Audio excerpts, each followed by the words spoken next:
ਸਵੇਰ ਦਾ ਵਕਤ ਸੀ। ਮੇਰੇ ਦੁਕਾਨ ਜਾਣ ਦਾ ਟਾਈਮ ਹੋ ਗਿਆ ਸੀ। ਮੈਂ ਇੱਕ ਦਰਜੀ ਸੀ ਤੇ ਅਜਿਹਾ ਸਮਾਰਟ ਹੈਂਡਸਮ ਦਰਜੀ ਪੂਰੇ ਇਲਾਕੇ ਵਿੱਚ ਨਹੀਂ ਸੀ। ਇਹੀ ਵਜ੍ਹਾ ਸੀ ਕਿ ਮੇਰਾ ਕੰਮ ਬਹੁਤ ਜ਼ਿਆਦਾ ਚੱਲਦਾ ਸੀ, ਕਿਉਂਕਿ ਮੇਰੇ ਕੋਲ ਜ਼ਿਆਦਾਤਰ ਔਰਤਾਂ ਹੀ ਆਉਂਦੀਆਂ ਸਨ। ਕਦੇ-ਕਦੇ ਉਹ ਮੇਰੇ ਨਾਲ ਹੱਸ ਬੋਲ ਕੇ ਗੱਲਾਂ ਵੀ ਕਰ ਲੈਂਦੀਆਂ। ਮੈਂ ਵੀ ਮੁਸਕਰਾ ਕੇ ਗੱਲ ਕਰ ਲੈਂਦਾ ਸੀ। ਹੁਣ ਜ਼ਾਹਿਰ ਜਿਹੀ ਗੱਲ ਹੈ ਕਿ ਮੈਨੂੰ ਵੀ ਉਹਨਾਂ ਤੋਂ ਕੰਮ ਹੁੰਦਾ ਸੀ ਤੇ ਉਹ ਵੀ ਆਪਣੇ ਕੰਮ ਦੇ ਸਿਲਸਿਲੇ ਵਿੱਚ ਹੀ ਆਉਂਦੀਆਂ ਸਨ। ਤਾਂ ਮੈਂ ਉਹਨਾਂ ਨਾਲ ਝਗੜਾ ਤਾਂ ਨਹੀਂ ਕਰ ਸਕਦਾ ਸੀ ਨਾ। ਇਸ ਲਈ ਮੈਂ ਵੀ ਉਹਨਾਂ ਨਾਲ ਚੰਗੇ ਤਰੀਕੇ ਨਾਲ ਗੱਲ ਕਰ ਲਿਆ ਕਰਦਾ ਸੀ। ਪਰ ਫਿਰ ਵੀ ਪੂਰੇ ਮੁਹੱਲੇ ਵਿੱਚ ਬਦਨਾਮ ਸੀ ਕਿ ਮੈਂ ਬਹੁਤ ਹੀ ਦਿਲ-ਫੇਕ ਹਾਂ, ਜਦ ਕਿ ਅਜਿਹੀ ਕੋਈ ਗੱਲ ਨਹੀਂ ਸੀ। ਮੇਰੀ ਪਤਨੀ ਬਹੁਤ ਹੀ ਖੂਬਸੂਰਤ ਸੀ ਤੇ ਸਾਡੀ ਲਵ ਮੈਰਿਜ ਹੋਈ ਸੀ।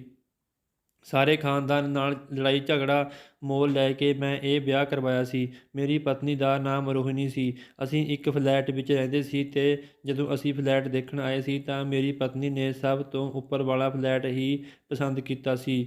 ਮੈਂ ਕਿਹਾ ਕਿ ਇਹ ਬਿਲਡਿੰਗ ਬਹੁਤੀ ਚੰਗੀ ਨਹੀਂ ਹੈ, ਅਸੀਂ ਉੱਪਰ ਵਾਲੇ ਫਲੈਟ ਵਿੱਚ ਕਿਵੇਂ ਉਤਰਾਂਗੇ ਚੜ੍ਹਾਂਗੇ, ਕਿਉਂਕਿ ਇੱਥੇ ਕੋਈ ਲਿਫਟ ਵਗੈਰਾ ਵੀ ਨਹੀਂ ਸੀ। ਉਸਨੇ ਕਿਹਾ ਕਿ ਉੱਪਰ ਵਾਲੇ ਫਲੈਟ 'ਤੇ ਆਪਾਂ ਨੂੰ ਵੀ ਛੱਤ ਮਿਲ ਜਾਵੇਗੀ। ਛੱਤ ਦੇ ਕਾਫੀ ਫਾਇਦੇ ਵੀ ਹੁੰਦੇ ਹਨ। ਫਿਰ ਉੱਪਰ ਵਾਲੇ ਫਲੈਟ ਦਾ ਕਿਰਾਇਆ ਵੀ ਘੱਟ ਸੀ। ਲੋਕ ਉੱਪਰ ਵਾਲਾ ਫਲੈਟ ਘੱਟ ਲੈਂਦੇ ਸਨ ਕਿਉਂਕਿ ਉਹਨਾਂ ਨੂੰ ਉਤਰਨਾ ਚੜ੍ਹਨਾ ਕਾਫੀ ਮੁਸ਼ਕਲ ਲੱਗਦਾ ਸੀ।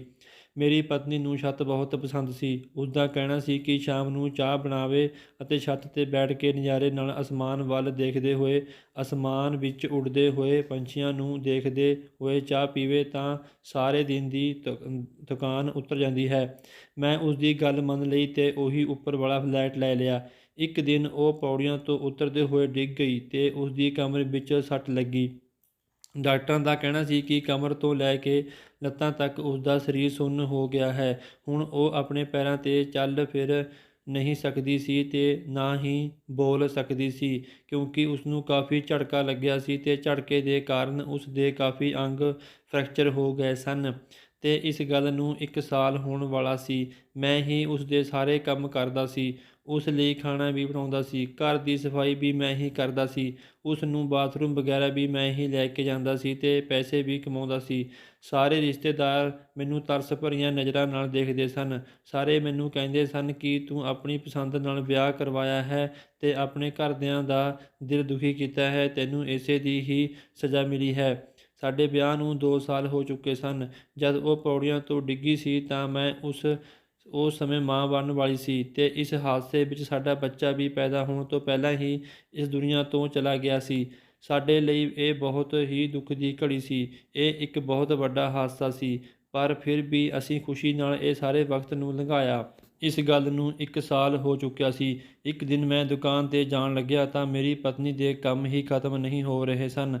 ਮੈਂ ਉਸ ਨੂੰ ਇੱਕ ਵਾਰ ਬਾਥਰੂਮ ਲੈ ਗਿਆ। ਉਸਨੇ ਕਿਹਾ ਕਿ ਉਸਨੇ ਫਿਰ ਜਾਣਾ ਹੈ ਤੇ ਕਦੇ ਉਸਨੇ ਮੂੰਹ ਹੱਥ ਚੰਗੀ ਤਰ੍ਹਾਂ ਧੋਣੇ ਹਨ। ਮੈਂ ਉਸ ਕੋਲ ਮੋਬਾਈਲ ਫੋਨ ਰੱਖ ਕੇ ਜਾਂਦਾ ਸੀ ਕਿ ਜੇ ਕੋਈ ਜ਼ਰੂਰਤ ਹੋਵੇ ਤਾਂ ਉਹ ਮੈਨੂੰ ਫੋਨ ਕਰ ਦੇਵੇ।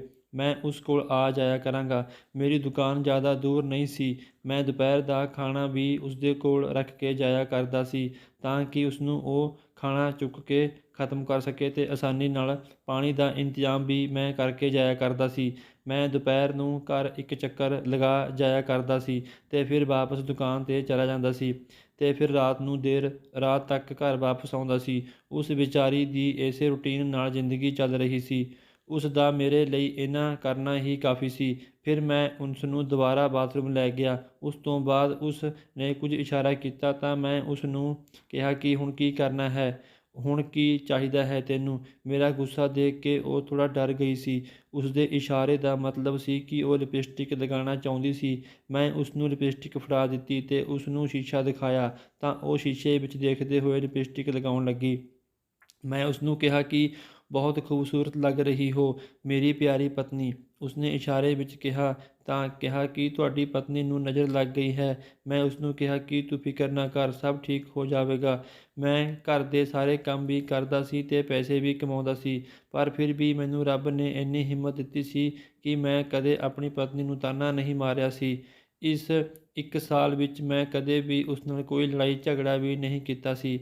ਮੈਂ ਉਸ ਦਾ ਇਲਾਜ ਵੀ ਕਰਵਾ ਰਿਹਾ ਸੀ।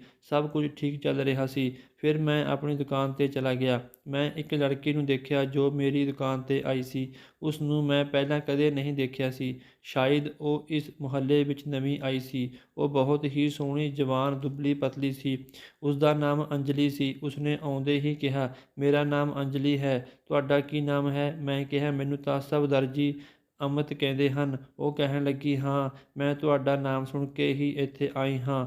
ਮੈਂ ਸੁਣਿਆ ਹੈ ਕਿ ਤੁਸੀਂ ਬਹੁਤ ਚੰਗੇ ਕੱਪੜੇ ਸਿਉਂਦੇ ਹੋ। ਕੀ ਤੁਸੀਂ ਮੇਰੇ ਕੱਪੜੇ ਸਿਉਂ ਦੇਵੋਗੇ?" ਮੈਂ ਕਿਹਾ, "ਕਿਉਂ ਨਹੀਂ?" ਉਸਨੇ ਕਿਹਾ ਕਿ ਦਰਅਸਲ ਸਾਡੇ ਇੱਕ ਵਿਆਹ ਹੈ ਅਤੇ ਮੈਂ 10 ਸੂਟ ਸਿਵਾਉਣੇ ਹਨ, ਉਹ ਵੀ 15 ਦਿਨਾਂ ਦੇ ਅੰਦਰ। ਕੀ ਤੁਸੀਂ ਸਿਉਂ ਦੇਵੋਗੇ? ਉਸਨੇ ਕਿਹਾ ਕਿ ਤੁਸੀਂ ਇੰਨੇ ਸੂਟ ਇੰਨੀ ਜਲਦੀ ਸਟਿਚ ਕਰ ਦੇਵੋਗੇ? ਮੈਂ ਕਿਹਾ, "ਹਾਂ, ਬਿਲਕੁਲ ਸਟਿਚ ਕਰ ਦੇਵਾਂਗਾ, ਪਰ ਅਰਜੈਂਟ ਕੰਮ ਦੇ ਪੈਸੇ ਥੋੜ੍ਹੇ ਜ਼ਿਆਦਾ ਲੱਗਣਗੇ।" ਉਸਨੇ ਕਿਹਾ ਕਿ ਪੈਸੇ ਦੀ ਕੋਈ ਪਰਵਾਹ ਨਹੀਂ। ਜਦ ਮੈਂ 10 ਸੂਟ ਇਕੱਠੇ ਸਿਲਵਾ ਸਕਦੀ ਹਾਂ ਤਾਂ ਮੇਰੇ ਕੋਲ ਪੈਸੇ ਦੀ ਕੋਈ ਕਮੀ ਹੋਵੇਗੀ। ਮੈਂ ਖੁਸ਼ ਹੋ ਗਿਆ ਕਿ ਚਲੋ ਮੈਨੂੰ ਇੱਕ ਵੱਡਾ ਕੰਮ ਮਿਲ ਗਿਆ ਹੈ। ਵੈਸੇ ਵੀ ਕਾਫੀ ਸਮੇਂ ਤੋਂ ਮੈਨੂੰ ਵਿਆਹ ਦਾ ਆਰਡਰ ਨਹੀਂ ਮਿਲਿਆ ਸੀ, ਕਿਉਂਕਿ ਹੁਣ ਵਿਆਹਾਂ ਦਾ ਸੀਜ਼ਨ ਵੀ ਨਹੀਂ ਸੀ, ਪਰ ਕੁਝ ਲੋਕ ਬੇਮੌਸਮ ਵਿਆਹ ਦਾ ਪ੍ਰੋਗਰਾਮ ਰੱਖ ਲੈਂਦੇ ਹਨ। ਖੈਰ, ਮੈਨੂੰ ਕੀ ਸੀ, ਮੈਂ ਉਸਦਾ ਆਰਡਰ ਲੈ ਲਿਆ। ਉਸਨੇ ਕਿਹਾ ਕਿ ਕੱਲ੍ਹ ਉਹ ਕੱਪੜੇ ਵੀ ਲੈ ਕੇ ਆਵੇਗੀ ਅਤੇ ਨਾਪ ਵੀ। ਮੈਂ ਕਿਹਾ, "ਠੀਕ ਹੈ।"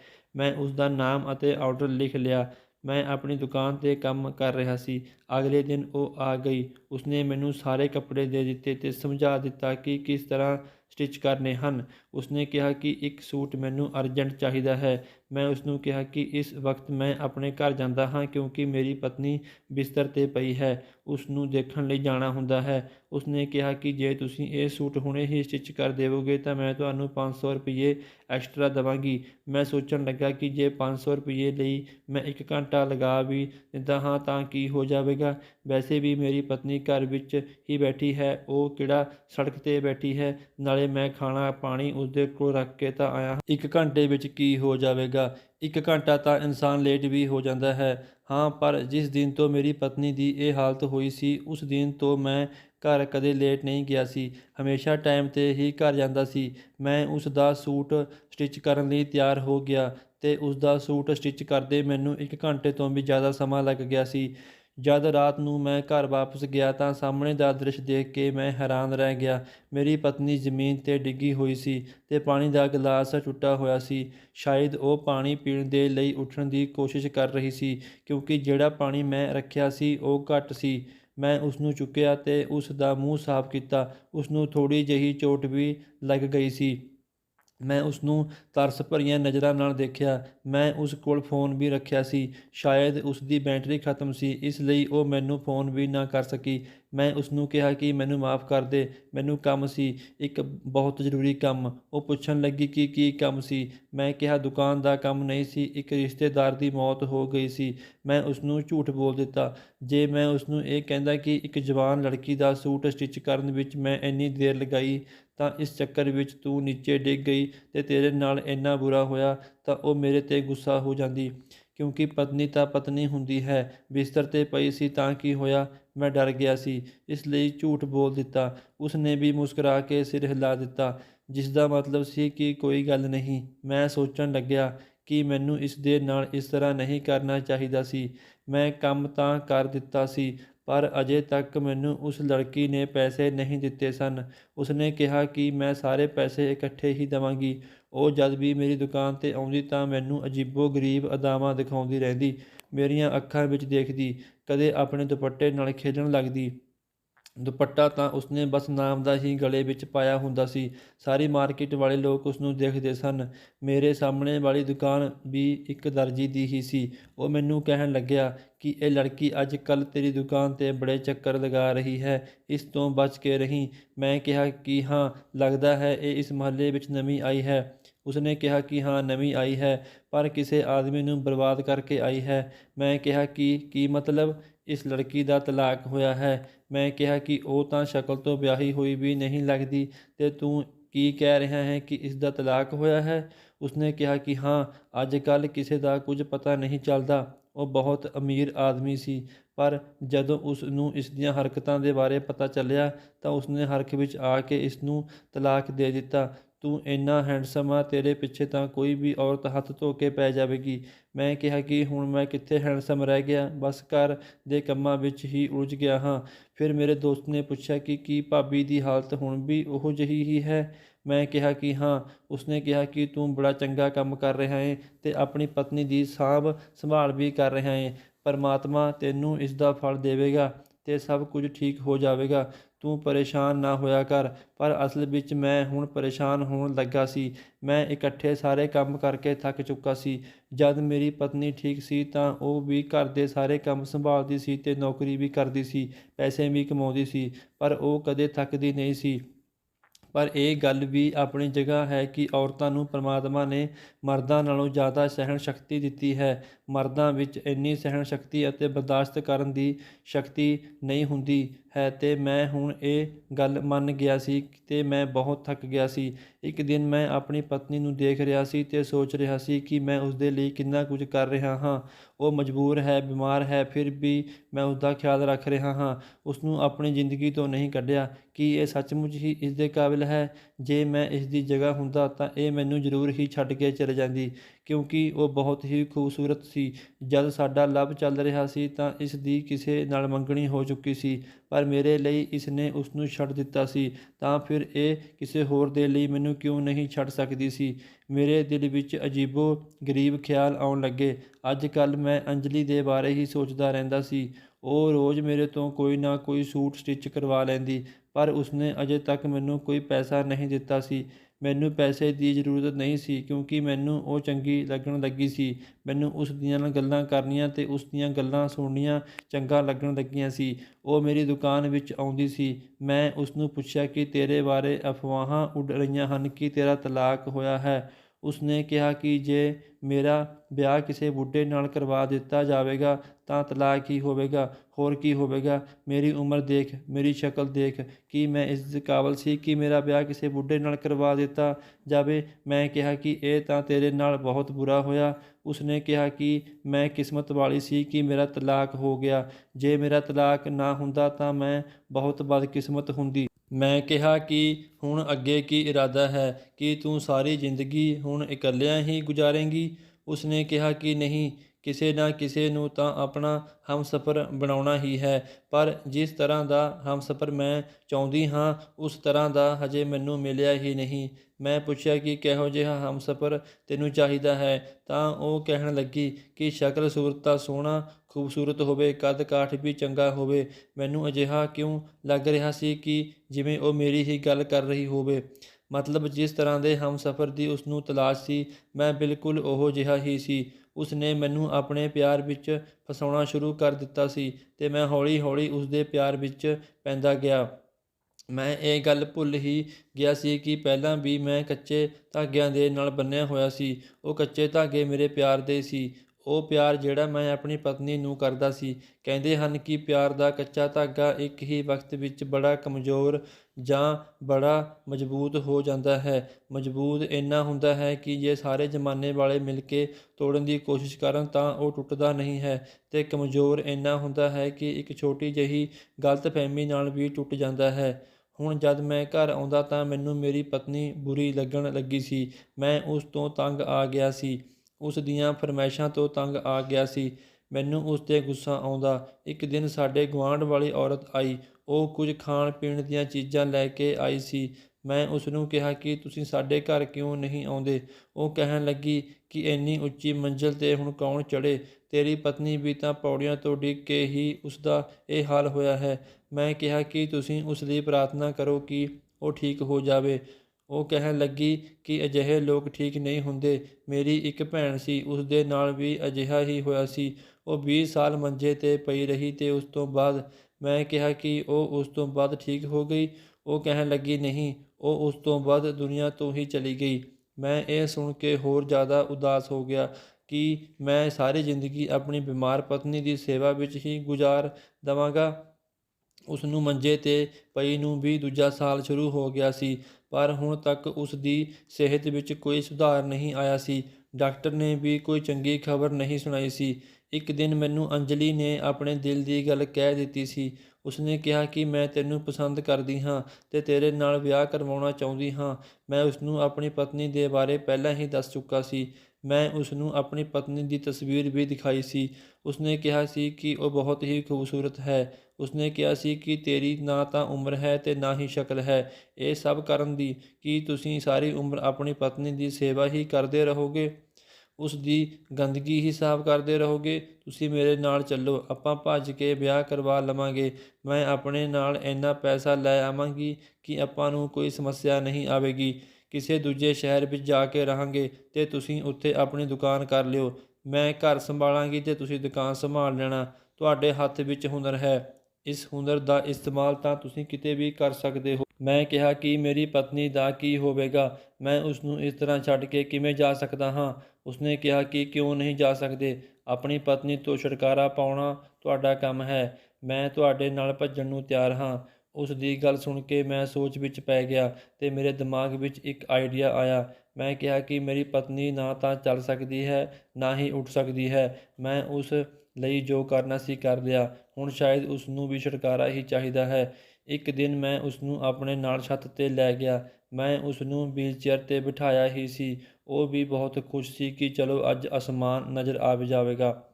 ਬਹੁਤ ਹੀ ਮੁਸ਼ਕਲ ਨਾਲ ਮੈਂ ਉਸਨੂੰ ਉੱਪਰ ਲੈ ਕੇ ਆਇਆ ਸੀ, ਪਰ ਉਹ ਇਹ ਦੇਖ ਕੇ ਹੈਰਾਨ ਸੀ ਕਿ ਇਹ ਕੋਈ ਸ਼ਾਮ ਦਾ ਵਕਤ ਨਹੀਂ ਸੀ, ਸਗੋਂ ਤਪਦੀ ਦੁਪਹਿਰ ਸੀ। ਉਹ ਮੈਨੂੰ ਕਹਿਣ ਲੱਗੀ ਕਿ ਨੀਚੇ ਲੈ ਚੱਲੋ, ਇੱਥੇ ਤਾਂ ਬਹੁਤ ਗਰਮੀ ਹੈ। ਮੈਂ ਕਿਹਾ ਕਿਉਂ? ਤੈਨੂੰ ਤਾਂ ਛੱਤ ਬਹੁਤ ਪਸੰਦ ਸੀ, ਧੁੱਪ ਬਹੁਤ ਪਸੰਦ ਸੀ, ਤੂੰ ਅਸਮਾਨ ਨੂੰ ਦੇਖਣਾ ਚਾਹੁੰਦੀ ਸੀ। ਹੁਣ ਤੂੰ ਇੱਥੇ ਹੀ ਬੈਠ। ਮੈਂ ਜਾ ਰਿਹਾ ਹਾਂ। ਮੈਂ ਨੀਚੇ ਨਹੀਂ ਜਾ ਰਿਹਾ, ਸਗੋਂ ਆਪਣੀ ਜ਼ਿੰਦਗੀ ਜੀਣ ਜਾ ਰਿਹਾ ਹਾਂ। ਮੈਂ ਤੇਰੀ ਸੇਵਾ ਕਰਦੇ ਕਰਦੇ ਥੱਕ ਗਿਆ ਹਾਂ। ਤੂੰ ਕੀ ਚਾਹੁੰਦੀ ਆ ਕਿ ਮੈਂ ਸਾਰੀ ਜ਼ਿੰਦਗੀ ਤੇਰੇ ਕੰਮ ਕਰਦਾ ਰਹਾਂ, ਤੇਰਾ ਗੁਲਾਮ ਬਣਿਆ ਰਹਾਂ? ਮੇਰੀ ਸ਼ਕਲ ਦੇਖ, ਤੇਰੇ ਵਰਗੀਆਂ ਇੱਕ ਨਹੀਂ 10 ਔਰਤਾਂ ਮਿਲ ਜਾਣਗੀਆਂ ਮੈਨੂੰ ਤਾਂ। ਫਿਰ ਮੈਂ ਕਿਉਂ ਤੇਰੇ ਪਿੱਛੇ ਆਪਣੀ ਜ਼ਿੰਦਗੀ ਖਰਾਬ ਕਰਾਂ? ਮੈਨੂੰ ਮਾਫ਼ ਕਰ ਦੇਈਂ। ਮੈਂ ਤੇਰੇ ਲਈ ਇੰਨਾ ਕਰ ਦਿੱਤਾ, ਹੁਣ ਇਸ ਤੋਂ ਹੋਰ ਜ਼ਿਆਦਾ ਨਹੀਂ ਕਰ ਸਕਦਾ। ਪਰ ਜੇ ਤੂੰ ਠੀਕ ਹੋ ਜਾਂਦੀ, ਆਪਣੇ ਪੈਰਾਂ 'ਤੇ ਖੜੀ ਹੋ ਜਾਂਦੀ ਤਾਂ ਆਪਣੀ ਜ਼ਿੰਦਗੀ ਵਿੱਚ ਸਭ ਕੁਝ ਠੀਕ ਹੋ ਜਾਣਾ ਸੀ। ਪਰ ਤੇਰੇ ਠੀਕ ਹੋਣ ਦੀ ਕੋਈ ਉਮੀਦ ਨਹੀਂ ਹੈ। ਮੇਰੀ ਡਾਕਟਰ ਨਾਲ ਗੱਲ ਹੋਈ ਹੈ। ਮੇਰੀ ਗੱਲ ਸੁਣ ਕੇ ਮੇਰੀ ਪਤਨੀ ਪਰੇਸ਼ਾਨ ਹੋ ਗਈ। ਮੈਂ ਕਿਹਾ ਕਿ ਤੂੰ 3-4 ਦਿਨ ਇੱਥੇ ਹੀ ਬੈਠੀ ਰਹੇਂਗੀ ਤਾਂ ਤੈਨੂੰ ਤੇਰੀ ਜ਼ਿੰਦਗੀ ਤੋਂ ਛੁਟਕਾਰਾ ਮਿਲ ਜਾਵੇਗਾ। ਜਦ ਤੱਕ ਲੋਕਾਂ ਨੂੰ ਪਤਾ ਚੱਲੇਗਾ ਕਿ ਤੂੰ ਇਸ ਦੁਨੀਆ ਵਿੱਚ ਨਹੀਂ ਹੈ, ਤਦ ਤੱਕ ਮੈਂ ਇੱਥੋਂ ਬਹੁਤ ਦੂਰ ਚਲਾ ਜਾਵਾਂਗਾ। ਇੱਕ ਲੜਕੀ ਹੈ ਜਿਸ ਨਾਲ ਮੈਂ ਪਿਆਰ ਕਰਦਾ ਹਾਂ ਤੇ ਉਸੇ ਨਾਲ ਹੀ ਜਾ ਰਿਹਾ ਹਾਂ। ਮੈਂ ਉਸਦੀ ਵੀਲਚੇਅਰ ਨੂੰ ਲੌਕ ਕਰ ਦਿੱਤਾ ਸੀ। ਹੁਣ ਉਹ ਵੀਲਚੇਅਰ ਨੂੰ ਘੁਮਾ ਵੀ ਨਹੀਂ ਸਕਦੀ ਸੀ। ਉਹ ਆਪਣੀ ਦੱਬੀ ਦੱਬੀ ਜਿਹੀ ਆਵਾਜ਼ ਵਿੱਚ ਰੌਲਾ ਪਾਉਣ ਲੱਗੀ, ਮੈਨੂੰ ਬੁਲਾਉਣ ਲੱਗੀ, ਪਰ ਮੈਂ ਪਿੱਛੇ ਮੁੜ ਕੇ ਨਹੀਂ ਦੇਖਿਆ। ਮੈਂ ਜਲਦੀ ਜਲਦੀ ਨਾਲ ਪੌੜੀਆਂ ਤੋਂ ਨੀਚੇ ਉਤਰਨ ਲੱਗਾ ਤੇ ਅਚਾਨਕ ਮੇਰਾ ਪੈਰ ਇੰਨੀ ਬੁਰੀ ਤਰ੍ਹਾਂ ਨਾਲ ਸਲਿੱਪ ਕੀਤਾ ਕਿ ਮੈਂ ਪੌੜੀਆਂ ਤੋਂ ਥੱਲੇ ਜਾ ਡਿੱਗਾ। ਮੇਰਾ ਸਾਰਾ ਸਰੀਰ ਜਿਵੇਂ ਸੁੰਨ ਪੈ ਗਿਆ ਸੀ। ਮੈਨੂੰ ਆਪਣੇ ਸਰੀਰ ਦਾ ਕੋਈ ਵੀ ਹਿੱਸਾ ਮਹਿਸੂਸ ਨਹੀਂ ਹੋ ਰਿਹਾ ਸੀ, ਸਿਰਫ ਇੱਕ ਹੱਥ ਮਹਿਸੂਸ ਹੋ ਰਿਹਾ ਸੀ। ਮੈਂ ਬਹੁਤ ਰੌਲਾ ਪਾਇਆ ਪਰ ਕਿਸੇ ਨੇ ਮੇਰੀ ਆਵਾਜ਼ ਨਹੀਂ ਸੁਣੀ। ਮੈਂ 5-6 ਘੰਟੇ ਉੱਥੇ ਹੀ ਪਿਆ ਰਿਹਾ।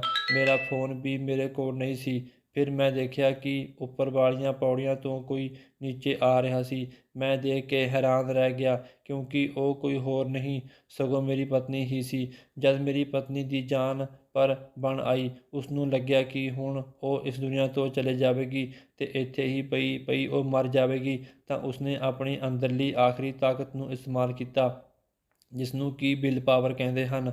ਉਹ ਆਪਣੇ ਪੈਰਾਂ 'ਤੇ ਖੜੀ ਹੋ ਗਈ ਸੀ ਤੇ ਉਹ ਖੁਦ ਚੱਲ ਕੇ ਨੀਚੇ ਆ ਰਹੀ ਸੀ, ਲੜਖੜਾਉਂਦੇ ਕਦਮਾਂ ਦੇ ਨਾਲ ਆਪਣੀ ਜਾਨ ਬਚਾਉਣ ਦੇ ਲਈ। ਤੇ ਜਦ ਉਸਨੇ ਦੇਖਿਆ ਕਿ ਮੈਂ ਵੀ ਪੌੜੀਆਂ 'ਤੇ ਹੀ ਡਿੱਗਾ ਪਿਆ ਹਾਂ ਤਾਂ ਮੇਰੀ ਹਾਲਤ ਬਹੁਤ ਖਰਾਬ ਹੈ, ਤਾਂ ਉਹ ਜਲਦੀ ਨਾਲ ਮੇਰੇ ਵੱਲ ਆਈ ਤੇ ਮੈਨੂੰ ਚੁੱਕਣ ਦੀ ਕੋਸ਼ਿਸ਼ ਕਰਨ ਲੱਗੀ। ਉਸਨੂੰ ਪਤਾ ਚੱਲ ਗਿਆ ਸੀ ਕਿ ਮੇਰੇ ਨਾਲ ਕੀ ਹੋਇਆ ਹੈ, ਪਰ ਮੇਰੇ ਨਾਲ ਉਲਟਾ ਹੋ ਗਿਆ ਸੀ। ਜੋ ਮੈਂ ਉਸ ਨਾਲ ਕਰਨਾ ਚਾਹੁੰਦਾ ਸੀ ਉਹ ਮੇਰੇ ਨਾਲ ਹੋ ਗਿਆ। ਉਸਨੇ ਮੈਨੂੰ ਸ਼ਿਕਾਇਤ ਭਰੀਆਂ ਨਜ਼ਰਾਂ ਨਾਲ ਦੇਖਿਆ, ਜਿਵੇਂ ਉਹ ਮੈਨੂੰ ਕਦੇ ਮਾਫ਼ ਨਹੀਂ ਕਰੇਗੀ। ਉਹ ਮਾਫ਼ ਕਰਦੀ ਵੀ ਕਿਵੇਂ? ਮੈਂ ਉਸਦੀ ਜਾਨ ਲੈਣ ਵਾਲਾ ਸੀ। ਉਹ ਉੱਥੋਂ ਚਲੀ ਗਈ। ਮੈਂ ਉਸਨੂੰ ਬੁਲਾਉਂਦਾ ਰਿਹਾ, ਪੁਕਾਰਦਾ ਰਿਹਾ ਕਿ ਮੇਰੀ ਮਦਦ ਕਰ, ਪਰ ਉਹ ਉੱਥੋਂ ਐਵੇਂ ਗਈ ਜਿਵੇਂ ਪਲਟ ਕੇ ਨਹੀਂ ਦੇਖੇਗੀ। ਥੋੜ੍ਹੀ ਦੇਰ ਬਾਅਦ ਐਂਬੂਲੈਂਸ ਵਾਲੇ ਆ ਗਏ। ਸ਼ਾਇਦ ਮੇਰੀ ਪਤਨੀ ਨੇ ਹੀ ਉਹਨਾਂ ਨੂੰ ਬੁਲਾਇਆ ਸੀ। ਉਹ ਮੇਰੇ ਵਰਗੀ ਬੇਰਹਿਮ ਨਹੀਂ ਸੀ। ਜੇ ਉਹ ਚਾਹੁੰਦੀ ਤਾਂ ਉਹ ਮੈਨੂੰ ਐਵੇਂ ਹੀ ਛੱਡ ਕੇ ਜਾ ਸਕਦੀ ਸੀ। ਫਿਰ ਐਂਬੂਲੈਂਸ ਵਾਲਿਆਂ ਨੇ ਮੈਨੂੰ ਹਸਪਤਾਲ ਪਹੁੰਚਾ ਦਿੱਤਾ। ਡਾਕਟਰ ਨੇ ਵੀ ਇਹੀ ਕਿਹਾ ਸੀ ਕਿ ਮੇਰਾ ਸਰੀਰ ਸੁੰਨ ਹੋ ਗਿਆ ਹੈ, ਨਾ ਹੁਣ ਮੈਂ ਚੱਲ ਫਿਰ ਸਕਦਾ ਹਾਂ ਅਤੇ ਨਾ ਹੀ ਕੋਈ ਕੰਮ ਕਰ ਸਕਦਾ ਹਾਂ। ਮੇਰੀ ਪਤਨੀ ਨੇ ਮੇਰਾ ਖਿਆਲ ਰੱਖਣਾ ਸ਼ੁਰੂ ਕਰ ਦਿੱਤਾ ਸੀ, ਜਿਵੇਂ ਮੈਂ ਉਸ ਦਾ ਖਿਆਲ ਰੱਖਦਾ ਸੀ, ਪਰ ਉਹ ਮੇਰੇ ਨਾਲ ਕੋਈ ਗੱਲ ਨਹੀਂ ਕਰਦੀ ਸੀ। ਮੈਂ ਉਸ ਤੋਂ ਮਾਫ਼ੀ ਮੰਗਦਾ ਰਹਿੰਦਾ ਸੀ, ਪਰ ਉਹ ਬੋਲਦੀ ਨਹੀਂ ਸੀ। ਉਹ ਦਿਨ ਰਾਤ ਮੇਰਾ ਖਿਆਲ ਰੱਖਦੀ ਸੀ। ਹੁਣ ਉਹ ਨੌਕਰੀ ਫਿਰ ਤੋਂ ਕਰਨ ਲੱਗੀ ਸੀਗੀ।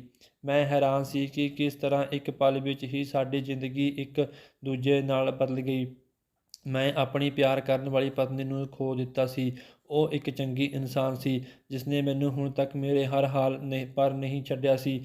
ਮੈਂ ਬਸ ਦਿਨ ਰਾਤ ਉਸ ਤੋਂ ਮਾਫ਼ੀ ਮੰਗਦਾ ਰਹਿੰਦਾ, ਪਰ ਸ਼ਾਇਦ ਉਹ ਮੈਨੂੰ ਕਦੇ ਮਾਫ਼ ਨਹੀਂ ਕਰ ਸਕੇਗੀ, ਕਿਉਂਕਿ ਮੈਂ ਉਸ ਨਾਲ ਸਿਰਫ ਬੇਵਫਾਈ ਹੀ ਕੀਤੀ ਨਹੀਂ ਸੀ, ਸਗੋਂ ਉਸ ਦੀ ਜਾਨ ਲੈਣ ਦੀ ਵੀ ਕੋਸ਼ਿਸ਼ ਕੀਤੀ ਸੀ। ਮੈਂ ਆਪਣੇ ਕੀਤੇ 'ਤੇ ਬਹੁਤ ਸ਼ਰਮਿੰਦਾ ਹਾਂ। ਸਾਨੂੰ ਕਦੇ ਵੀ ਕਿਸੇ ਵੀ ਹਾਲ ਵਿੱਚ ਆਪਣੇ ਹਮਸਫ਼ਰ ਦਾ ਸਾਥ ਨਹੀਂ ਛੱਡਣਾ ਚਾਹੀਦਾ, ਕਿਉਂਕਿ ਇੱਕ ਹਮਸਫ਼ਰ ਹੀ ਹਰ ਹਾਲ ਵਿੱਚ ਸਾਡੇ ਨਾਲ ਖੜ੍ਹਾ ਰਹਿੰਦਾ ਹੈ। ਦੋਸਤੋ, ਜੇਕਰ ਇਹ ਕਹਾਣੀ ਤੁਹਾਨੂੰ ਪਸੰਦ ਆਈ ਤਾਂ ਇਸਨੂੰ ਲਾਈਕ, ਸ਼ੇਅਰ ਅਤੇ ਕਮੈਂਟ ਕਰਕੇ ਦੱਸਣਾ ਕਿਸ ਤਰ੍ਹਾਂ ਦੀ ਲੱਗੀ। ਧੰਨਵਾਦ।